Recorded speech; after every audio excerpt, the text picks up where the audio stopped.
গত শনিবারই দিগন্ত পাল ও বিশ্বনাথ সাহা দুই তৃণমূল নেতাকে গ্রেফতার করে পুলিশ। কোথায়? কাটোয়ায়।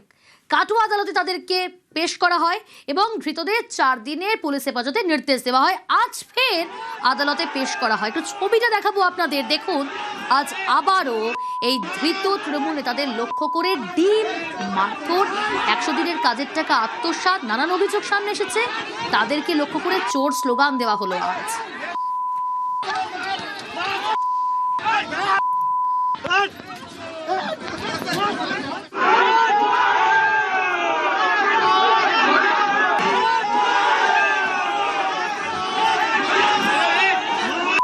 রণদেব রয়েছে আমার সঙ্গে। রণদেব, মানুষের মধ্যে ক্ষোভের বহিঃপ্রকাশ, যে ছবি এই মুহূর্তে আমরা দেখাচ্ছি দর্শকদের, কাটোয়ায় যখন আজ আবারও আদালতে পেশ করা হলো, এই ছবিটা নতুন নয়।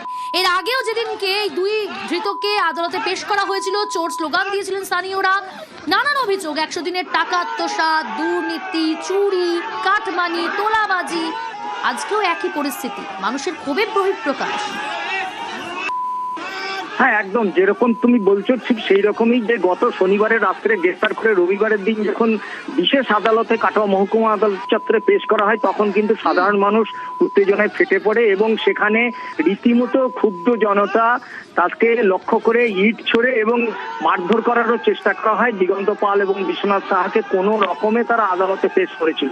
4 দিন পুলিশ হেফাজত হয়ে আজকে যখন ফের আদালতে পেশ করা হয়, সেই সময় যে জনতা ছিল, সে ক্ষুব্ধ জনতা কিন্তু জনরোষ পরিণত হলো এবং সেই জনরোষের হাত থেকে বাঁচাবার জন্য প্রথম দিকে পুলিশ প্রিজন ভ্যানে করে ওদিকে জেল হেফাজতে হাজত থেকে এজলাসে পৌঁছায়।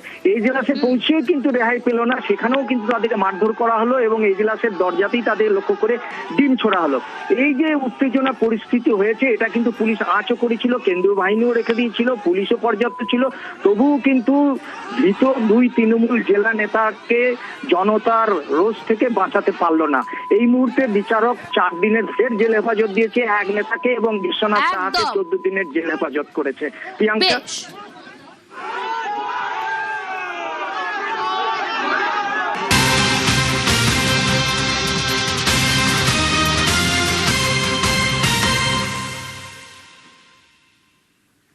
যে ছবিগুলো দেখাচ্ছি, ছবিগুলো আপনারা আজ প্রথম দেখছেন না।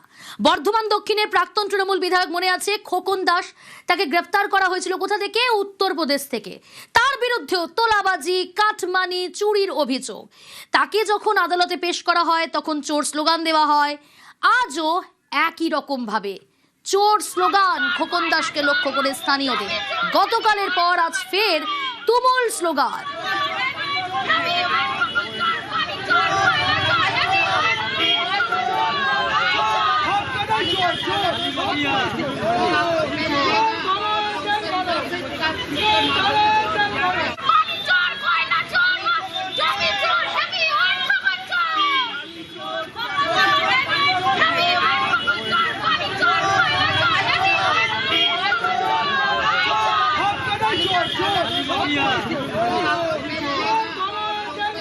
আজকের পরিস্থিতিটা আপনারা তুলে ধরছি, আরো ডিটেল জানার চেষ্টা করব। শরদিন্দু রয়েছে আমার সঙ্গে। শরদিন্দু, জনরোষ গতকালের পর আজ ফের আমরা দেখছি আদালত চত্বরেই খোকন দাস, প্রাক্তন তৃণমূল বিধায়ক, যাকে উত্তরপ্রদেশ থেকে গ্রেফতার করেছে পুলিশ, যার বিরুদ্ধে নানান অভিযোগ, চুরি, কাটমানি, তোলাবাজি, আজও চোর স্লোগান।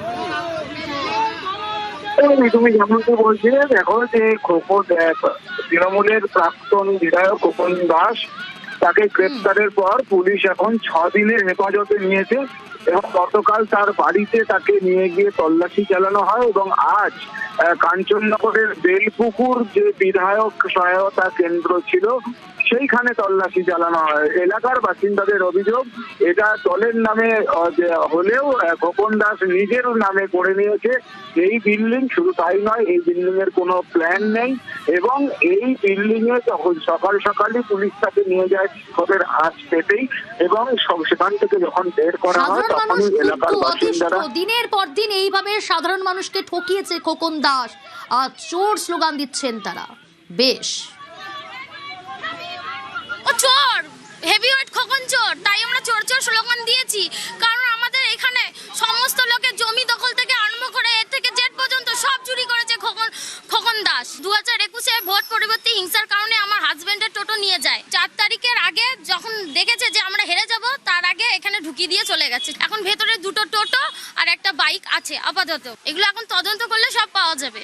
আমরা চাইছি খোকন দাসের যেন শাস্তি হয়, আমার টোটোটা যেন আমি ফিরে পাই। 2021-এ আমরা যারা বিজেপি করেছিলাম, তাদের বিজেপি করার অপরাধে তাদের গাড়ি ঘোড়া সমস্ত বাড়িতে ঢুকে ভাঙচুর, বাইক ভাঙচুর, আমার নিজের নতুন টোটো নিয়ে চলে গেছে এবং সেটা এখন অঞ্চলের বিধায়ক অফিসে রেখে ওরা 4 তারিখের আগে সব পালিয়ে যায়। টোটো আমার ভিতরে আছে।